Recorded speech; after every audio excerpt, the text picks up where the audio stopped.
How do con artists manage to scam millions? Why do people choose to follow great leaders or horrible ones? How do CEOs get better deals in the boardroom? Influence. It goes by a lot of names. Emotional intelligence, manipulation, social skills. Influence is an important tool that drives business decisions and social interactions. But like all those Spider-Man reboots have taught us, with great power comes great responsibility. Uncle Ben. Influence has a dark side too, and can be used to pressure people into making some pretty bad decisions. So this is basically our defense against the dark arts episode, except instead of Avada Kedavra, we're going to fend off some influencious malice and teach you how to use influence for good. I'm Evelyn from the internets, and this is Crash Course Business Soft Skills.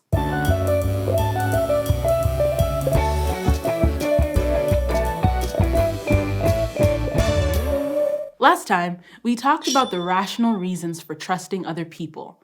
But you also trust people because of emotional reasons, like your gut instinct when you first meet them. Sometimes emotional cues can match up with cognitive trust. Maybe someone's giving you really bad vibes, and when you scroll down their Twitter feed, your suspicions are confirmed. I'm not about to get dragged on Black Twitter with you. Or your gut might be trying to get you out of a situation that feels dangerous. In the words of my favorite murder, if you're freaked, pepper spray first, apologize later. Then there's the flip side. You might feel good about someone who turns out not to be trustworthy. That smooth-talking ex, for example, or a quirky professor who was actually hiding Voldemort on the back of his head the whole time. Influence relies heavily on charisma. If someone's more likable, they tend to be trusted more easily and can influence others. As we've seen from the Me Too movement, or really anytime a popular person does a horrible thing, having charisma does not mean someone has good character or is good at their job. Charisma isn't always nefarious, though. It can be used as a force of good to help you make a great first impression or give a persuasive public speech. And it's not some magical gift that's bestowed upon you. Charisma is a skill you can build over time with the personality traits you've got. Tons of factors play a role. But to keep it simple, here are 3 things that leading organizational psychologists say can make you more likable: confidence, praise, and optimism. That's it. 3 things. You got this. Plus, they can also help you think about why you're trusting a charismatic person and whether or not you should. Confidence is the #1 way to build charisma and emotional influence. It makes you seem more relaxed and capable in high-pressure situations. Capable people aren't always as confident as they could be. Maybe you're shy, or you have imposter syndrome, and you're afraid you don't belong at your job. Well, we've got your back. You deserve to be recognized for your achievements, and there are ways to make yourself shine. Black girl magic. For example, you can avoid uncertain language like maybe, in my opinion, I think, or I could be wrong. Sure, if you're a journalist trying to separate your opinion and a citation, these phrases can be helpful. But in business writing, they can make it seem like you doubt yourself. And if you know it, show it. Simple things like using good posture, projecting your voice, and making direct eye contact can signal confidence. Some people use power posing, and hey, if striking a pose in the bathroom mirror pumps you up, keep at it. But there's no solid proof that this actually builds confidence. In general, faking it till you make it is pretty solid advice.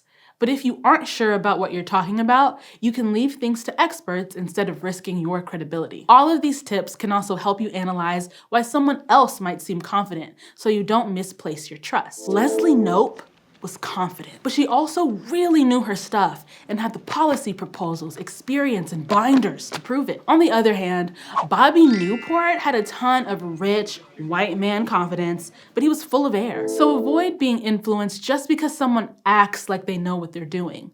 Look for cognitive cues like competence, intent, and integrity too. But charisma isn't just about confidence. It's also about how you interact with other people, which involves way more than just being polite. Praise is a powerful motivator. It's why seeing a gold star on a report card always felt so good. Sometimes people underestimate the importance of intrinsic motivators like recognition, and they overestimate extrinsic motivators like money or time off. Don't get me wrong.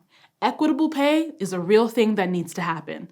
None of this working for exposure or Instagram follower stuff. You need to put food on the table, and bonus checks are valuable. But on top of having the time and money to live comfortably, positive feedback can make sure people feel that their work is valued throughout the year. Too much praise can make you come across as fake though. And watch out for people who only say nice things when they want a favor. They might seem trustworthy at first glance, but it's manipulative. Positive feedback makes others feel good. Optimism can make you feel good, which shows. While no one can be Chris Traeger, trying to adopt a positive attitude will literally make you more charismatic. This can work wonders for your vibe, your motivation, and your career. Malcolm Forbes, the guy that published the fancy business magazine in waiting rooms everywhere, once said the key to success is not through achievement, but through enthusiasm. There are things beyond our control that can drastically affect optimism, from tough events like the death of a loved one to mental health conditions that may require professional treatment. Generally, though, you can become more optimistic by learning from mistakes in the past, finding things to appreciate in the present, and looking forward to future opportunities. You know those inspirational posters from the 90s? Yesterday is history, tomorrow is a mystery, today is a gift. That's why it's called the present. Really, optimism involves having a balanced outlook. And sometimes it's better to look before you leap. If someone's blindly optimistic about a situation, but you're not 100%, don't be afraid to do your own research. Now, charisma is a powerful form of influence that works even when people don't know each other very well. But the best way to genuinely build emotional influence is to form strong relationships based on mutual honesty and respect. So treat your coworkers like humans. Try using people's names and pronounce them correctly. It's an easy thing to do and makes a big impact. And find some common ground with them. Maybe you're in the same department, in the same screenwriting class, or share the same fandom. Beehive, anyone? Mutual pettiness can bring people together too. Remember when people were all about Twilight and whether Bella should end up with Jacob or Edward? There were t-shirts. It was a whole thing. But as we all know from Thanksgiving dinner, some topics can be touchy, like religion or politics. So be thoughtful about what conversations you bring into the workplace. So you know how we keep bringing up the light and dark sides of influence? Well, another huge part of that is how humans frequently judge things based on looks. Like, you'd probably trust a car from a fancy dealership more than a vacant lot with a cardboard sign saying cars for sale here. So appearances matter. It might seem superficial, but your look contributes to professionalism, which impacts promotions, job interviews, and acceptance in the workplace. The good news is that you can control big pieces of your appearance.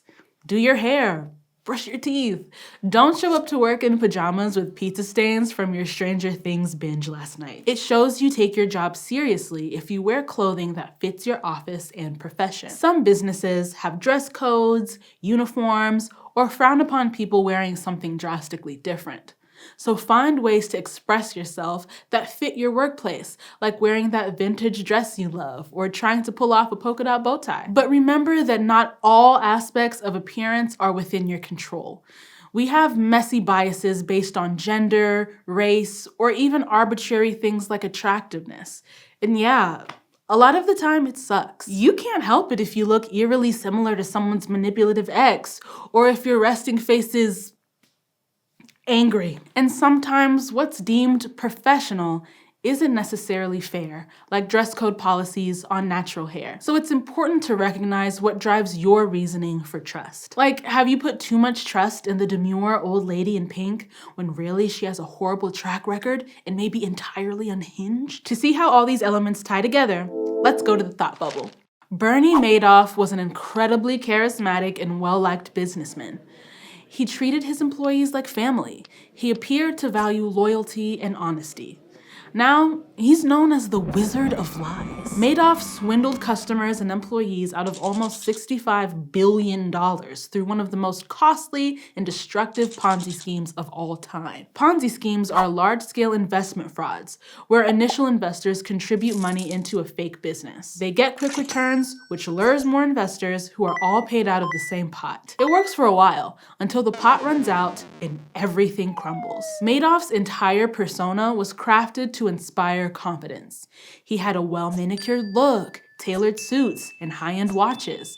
and he seemed likable, competent, and dependable. So some very knowledgeable investors trusted Madoff, despite seemingly impossible returns, which just goes to show that anyone can be susceptible to emotional influence. That's why it's so important in business, and everywhere else, to think about why you're trusting someone. Just because someone has the latest Ferrari and a custom suit, it doesn't mean they're not a snake oil salesman. Pause for a second when a confident and optimistic person seems like they're selling you something that's way too good to be true. If it feels like they're glossing over key parts of their business model, trust your gut and ask questions. And if they start using flattery to distract you while you're questioning them, maybe reconsider who you're dealing with. Remember cognitive trust? Check their qualifications. See if they have good intent and a history of delivering on their promises. That way, you can put the puzzle pieces together to make a more complete picture of their character and protect yourself from influential but shady people. Thanks, Thought Bubble. Together, your actions, attitude, and appearance can affect how others see you and the influence you have in the workplace and beyond. So take time to think about the way you're being perceived by others, and always use your influence wisely. And don't make anyone do something they'll regret later. Of everything we talked about, remember these key takeaways. Number 1, influence should be used responsibly, and you can use cognitive trust and emotional cues to protect yourself from people who abuse it. Number 2, you can up your charisma by acting confident, praising others, and being optimistic. Number 3, finding common ground is the foundation of relationships and can increase your trustworthiness.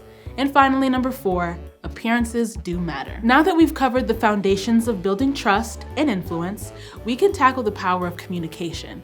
Next time, we'll look at written work and making sure you're sending the right message. Crash Course Business is sponsored by Google, and it's made with the help of all these nice people, and Thought Cafe is our amazing animation team. Crash Course is a Complexly production.